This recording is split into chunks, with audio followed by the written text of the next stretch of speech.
আচ্ছা, আজকে আমার মনটা খুবই খারাপ, কারণ লাইফে এই ফার্স্ট আমার স্ক্যাল্পিংয়ের লাইফে এই ফার্স্ট একটা ট্রেড আমি লসে ক্লোজ করাইলাম।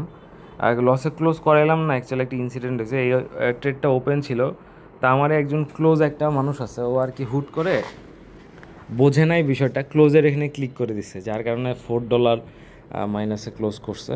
আচ্ছা, আমার একটা রেকর্ড আছে, আমি কোনো ট্রেড লসে ক্লোজ করি নাই, মানে আজ পর্যন্ত কোনো ট্রেড আমার লসে ক্লোজ যায় নাই। এই ফার্স্ট আমি যদি দেখাই, আমার রেকর্ডটা আর কি ব্রেক করে দিলাম। আমার এখানে একটা পিএনএলও মাইনাস নাই, আমি দেখাচ্ছি যদি স্ক্রল করে, প্রত্যেকটা পিএনএল আমার প্লাস।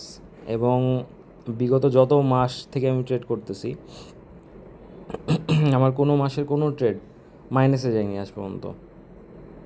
আর এখান থেকে কোনো ট্রেড ডিলিট করা যায় না। সো আমি দেখাচ্ছি সবাইকে, আমার প্রত্যেকটা ট্রেড প্লাসে ক্লোজ, কোনোটা আজ পর্যন্ত মাইনাসে ক্লোজ হয় নাই। এটা বিগত 3 মাসেরটা দেখাচ্ছি আমি, কারণ এখানে ম্যাক্স 3 মাসেরটাই দেখা যায়। আমার এখানে কোনো ট্রেড মাইনাসে ক্লোজ যায় না। এই ফার্স্ট লাইফে একটা ট্রেড মাইনাসে ক্লোজ গেলো, যেটা আমি থাক আর ডাউন না দিই, কোনো ট্রেড মাইনাসে নাই।